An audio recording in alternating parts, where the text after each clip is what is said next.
Good day. My name is Moshe Seloko, and thank you very much for taking time to watch this video. I want to discuss with you the topic positive thinking today. As a speaker for over 10 years, I usually have some feelings when I go on stage. I usually have feelings of inadequacy. I worry about my performance. I worry about issues that are outside of my control, like power cards and IT failure. I also worry about my audience reaction. How are these people going to react after my presentation? But you know what? For each one of these, I have a way of overcoming them. For instance, for feelings of inadequacy, I always ask myself, have I trained and educated myself as well as a reasonable person should on the topic at hand? Do I have the right experience and resources I need? Have I planned and prepared enough for this presentation? If it's yes, then I'm certain I am likely to nail my presentation. On the worries of performance, I ask myself, do I have the training that a reasonable person would think is needed? Have I planned appropriately for this presentation? Do I have the information and resources that I need? And have I cleared the time I need and set up my support team appropriately? If all these are fine, then I'm good. I know I'm good to go. On problems that are outside my control, I always ask myself, have I conducted appropriate contingency planning for this presentation? Have I thought through and managed all likely risks and contingencies appropriately? If yes, then I move to the last one, where I worry about people's reactions. But if I know I have put up a good presentation and I know that I'm going to do the best that I can, then that is all that I need to know. If you perform as well as you reasonably can and you stay focused on the needs of your audience, then fair people are likely to respond well. If people are not fair, then this is something else that is outside your control. This is what you call positive thinking. This is a mental and emotional attitude that focuses on the bright side of life and expects positive results.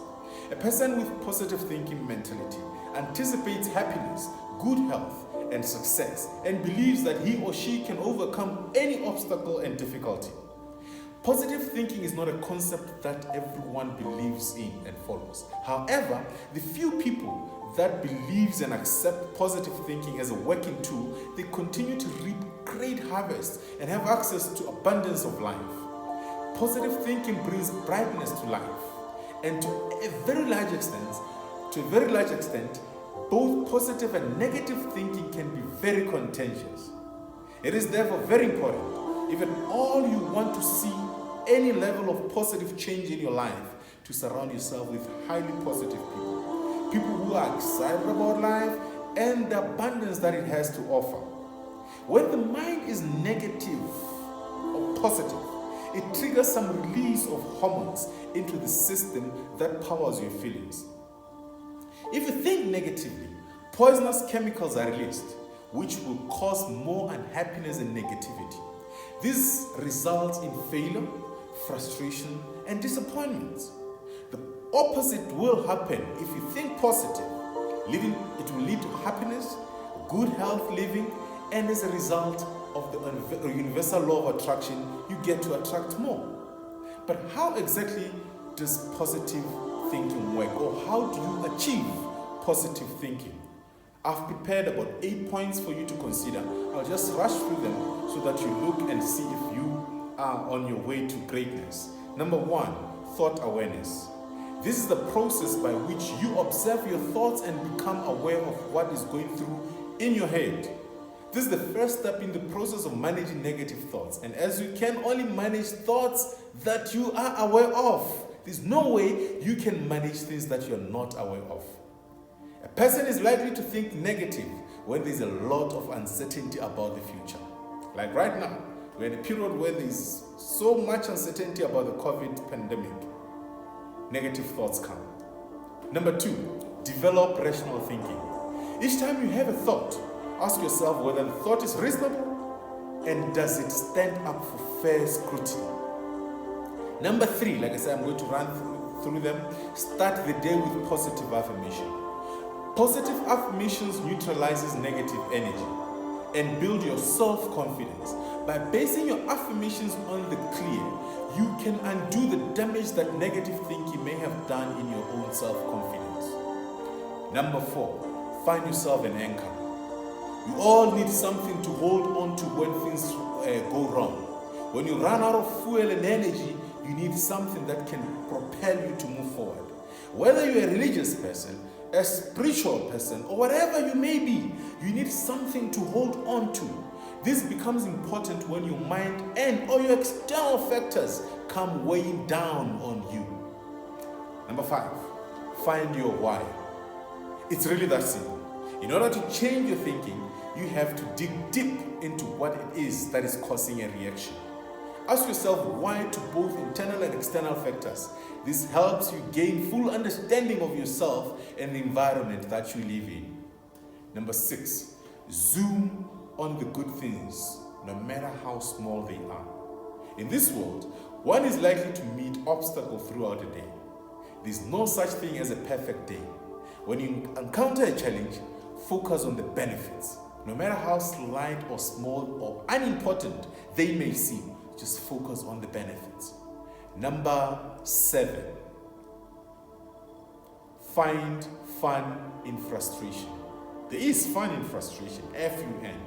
Allow yourself to experience humor in even the darkest of the most trying situations. Remind yourself that this situation will probably make for a good story later, and try to create a joke about it. Number 8, turn failures into lessons. You are not a perfect person. You are going to make mistakes along the way. You are going to experience failure in different contexts. Instead of focusing on how much you failed, think about what you're going to do next. Turn your failure into a lesson. As a bonus, let me give you this one. Stop seeking approval from others. Approval from others can often prevent growth mindset. Learn to trust yourself. You are the only person who will always be there for you in your life. So you are the only one you need to impress in life.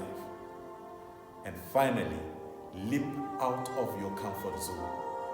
We all have comfort zones, places where we feel cozy and safe and comfortable. But to change your thinking, one must be willing to step out of their own good shelter and comfortable shelter. Our mindset will only begin to change if we expose ourselves to uncertainties. Stepping out of your comfort zone can be one of the hardest things I know, but it all goes back to building your self-confidence. Those are the 10 points that I prepared for you that can help you achieve positive thinking. It is possible, and like I said, the few people who are using this tool, they're reaping a lot. Why can't you join them? Be one of them. Be bold. My name is Moshe Seloko, and thank you very much for your time. Bye.